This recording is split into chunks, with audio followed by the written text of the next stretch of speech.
If you're happy and you know it, clap your hands. Sir, you didn't clap. If you're happy and you know it, and you really want to show it, if you're happy and you know it, clap your feet. So, distinction in leadership. Allow me to introduce myself. So this picture was me of it's a selfie about 4 years ago. So, all right, 12 years ago. So, my name is Onyi Anyado, and I'm a UK-based global leadership speaker and workshop facilitator. So I was born and raised in Hackney, East London, which is literally 20 minutes, 10, 15 minutes away by walking or by driving, to a 2.4 family. My mother, my father, my sister, and myself. Unfortunately, at a very early age, I think when me and my sister were 6 or 7 or 7 or 8, my dad left. So for the majority of my childhood years and my teenage years, it was just me, my mum, and my sister. Now, I come from a Nigerian background, born and raised in Hackney. Any Nigerians inside the place? Oh, one. Diversity is doing very well, very well. Diversity, one of the buzzwords. So, born and raised in Hackney, as I said. My mum, best mum in the world, very strict Nigerian. She had a great educational plan for me. So I went to a secondary school, St. Aloysius in Archway. I went to Southgate College in Northwest London, studied business studies, which was pretty good. I came out with a merit, which was all right, I suppose. I went to Middlesex University, and I studied management and marketing. And Middlesex University in Northwest London was an experience. I mean, wow. I mean, growing up in Hackney, I had majority of my friends, or all my friends, were black. But going to university, I had white friends, Indian friends, Turkish friends, and Chinese friends. At the time, Burberry's was in fashion. So it was a few years ago. Burberry's had its fashion cycles. And so I had so many Chinese friends because they loved Burberry. Unfortunately, when I got to the second year of university, I got distracted and I dropped out of university and began living a particular life called a street life. Now, some of you may not necessarily know what it means. It wasn't really gangs, but it was just young men on the streets of East London up to no good. Unfortunately, in that 10-year period, 6 of my friends got murdered. I nearly got shot dead, and I saw Her Majesty on 2 occasions. Now, I'm not talking about Buckingham Palace. I think I'm going Buckingham Palace next year to win a few awards. So now, I'm a UK-based global leadership speaker and workshop facilitator. Here's my social media. So let's get trending. I think the hashtag is Seacon 2019. So let's take some videos, let's take some pictures, etc. So, we're now living in very interesting times, very exciting times. I've called this era the era of creative distinction. We're not just entering a new year, but also a new decade. And it's interesting, though, when I studied management and marketing, one of the things I can remember from university is the PEST analysis: political, economical, social, and...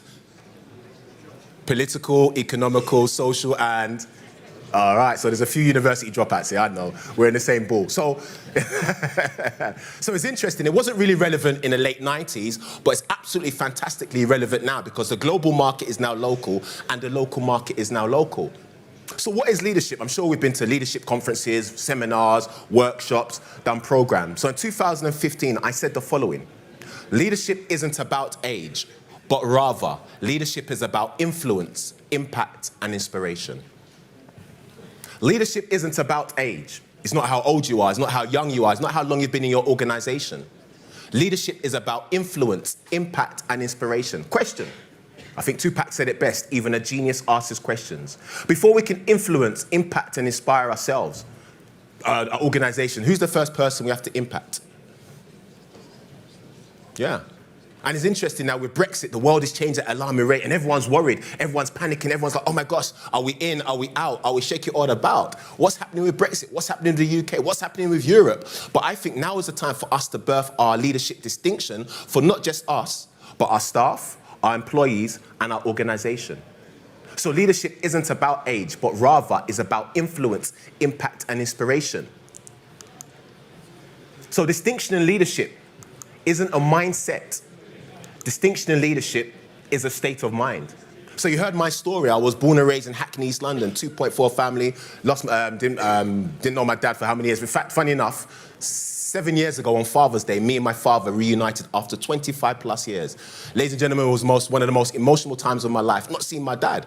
But I realize now I'm a global leadership speaker. I've dropped out of university, but I had to re-engineer my mind, because I realized that it's not just about a mindset, it's about a state of mind. So as we enter a new decade, not just a new year, the era of creative distinction, it's important as leaders, as managers, that we not just engineer our mindset, but that of our employees as well.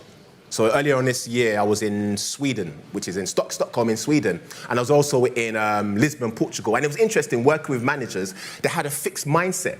They didn't really understand the essence of leaders. In fact, when I asked the majority of them, how many of you are leaders? These are managers of top corporates in Norway, in Sweden and Portugal. Half of them didn't even put their hands up. Didn't actually believe or had that responsibility that they're leaders.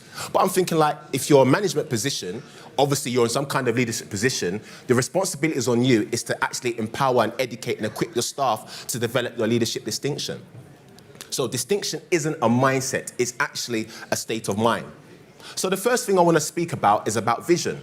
I'm very excited for the new decade. I'm really, really excited. For the last 7, 8 years, I've been building my brand. I've been evicted a few times, life of an entrepreneur. I remember I couldn't afford the days of I couldn't afford 20-piece spaghetti. But I saw a bigger picture. I knew that I didn't know how to give up. So the first thing I want to speak about is about vision. And it's a personal message to each and every single one of you. So dear leader, your vision is your future. So what do you see? What do you want? And what's your distinction? Dear leader, your vision is your future. So, what do you see for your organization in the next 5, 10, 15, 20 years? The great visionary leaders, the Mark Zuckerberg, the Elon Musk, they're not actually in 2020. They're actually 10, 15 years down the line. So one of the things that's going to distinguish us, how do we lead with our distinction and innovation, is actually becoming visionary leaders. It's actually seeing the future, because the future that we're not thinking about has already started. And that's what distinguishes Google and IBM and Facebook, because they're already in the future.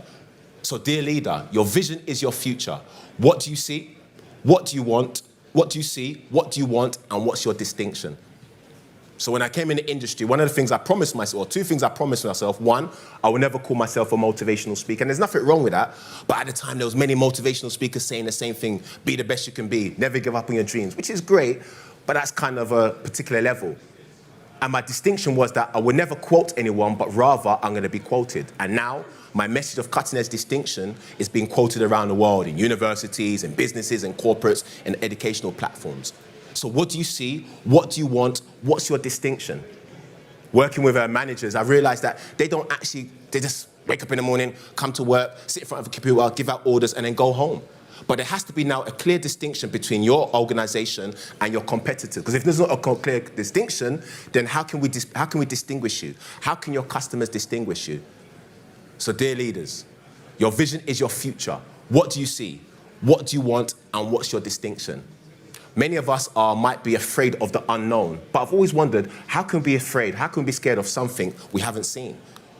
So vision is so powerful. The organizations that are going to take the lead with innovation are going to be the ones that have seen the future and begin to take baby steps to see the future. The next thing I want to speak about is about branding. Now, I know many of us, we understand about branding, what branding is, but in 2015, I said the following: branding is not just a product, it's also a way of life, an idea. Branding is actually leadership. Branding is not just a product, it's also a way of life, an idea. Branding is actually leadership. So branding is not the app, it's not the car, it's not the service. It's a way of life, an idea, which is the culture of your organization. Branding is actually leadership. So I had to create the 3 V's of branding: organizational branding, and really personal branding. Your vision, your values, and your voice. By a show of hands, who thinks that their staff, employees, don't understand the vision, the values, and the voice of the organization? Okay, well, don't be shy. No, we're not in class. Okay, a few of us. So it's important that we understand, and even if our staff do know the vision, the values, and the voice, do our customers actually know the vision, the values, and the voice of the organization? Because ultimately, that's going to be your distinction.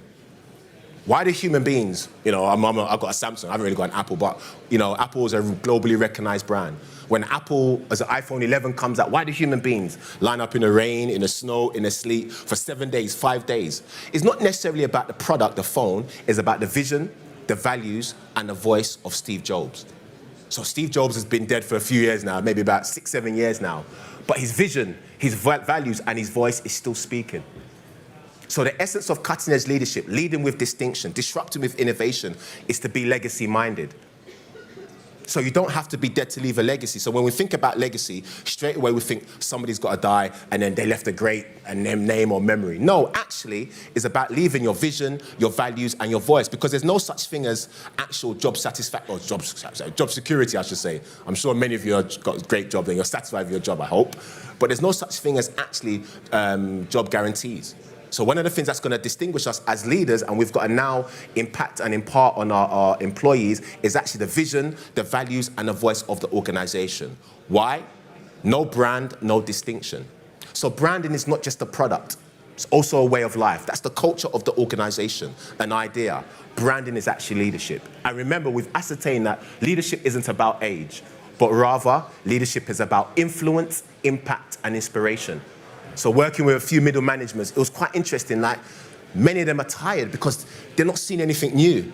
They're not seeing anything new. They're not understanding that they are actually part of the organization's brand.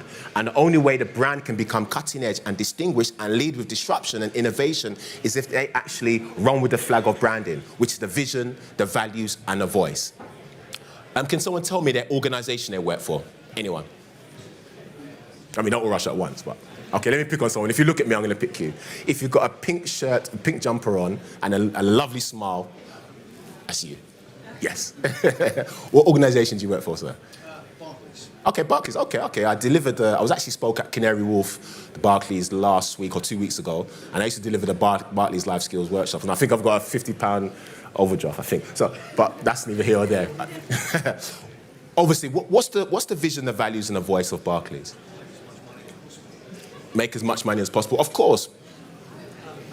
But imagine somebody, a graduate, came in and had that understanding. So it's not really, is that actually the vision, the values, the voice? Depends who you talk to, really. Yeah. You talk to some people who tell you that they're innovative, they're Yep. forward-looking, they're building a very customer-friendly brand. Yes. But I think it depends what newspaper you read and listen to. You might talk to a lot of people who say it's all about making as much money as quickly as possible. Yeah. For the people. And I think that seems to be the issue. So we have to know that, okay, if I'm working for my organization, I am the media. What I say on social media, what I say in networking events, what I say on stage, what I say in my department, has to be the vision, the values, and the voice. Because if we're speaking anything apart from the organization's vision, values, and voice, there's going to be division. So dear leader, your brand is what will distinguish you. No brand, no distinction. The next thing I want to speak about is about creativity. By show of hands, maybe I can come down. What does creativity mean to you? Now, I'm going to be picking on people now. So if you look at me, I'm going to pick you. Everyone puts their head down. So what does creativity mean to you? Thinking out of the box. Sorry? Thinking out of the box. Excellent. Thinking outside of the box. Madame, what does creativity mean to you? Being able to show your inner potential in a different way. Okay, so thinking outside the box, showing potential in different ways. Sir, Gary. Thinking up something new. Okay, brilliant. Thinking something new. On the spot. I wasn't even thinking. Yeah, being able to make something that's like different. Okay, making things different. Okay, let me pick on one more person. Yes. Being courageous. Wow, I like that. Being courageous. Thank you very much. Give them a round of applause. That's fantastic. Okay, cool. But as I round up, creativity actually is a new qualification. So you're all right, kind of, maybe not, but creativity is a new qualification. And what is creativity? I created the 3 C's: critical thinking, collaborative thinking, and creative thinking. Critical thinking, collaborative thinking, and creative thinking. So as we enter into a new era, a new decade, not just a new year, the era of creative distinction, it's critical, it's vital, it's important. One, that we understand the essence of cutting-edge leadership that isn't about age, but rather is about influence, impact, and inspiration. And that our foundation is the 3 V's, our vision, our values, and our voice. And that truly, creativity is a new qualification. Ladies and gentlemen, you've been a wonderful audience. Give yourself a round of applause.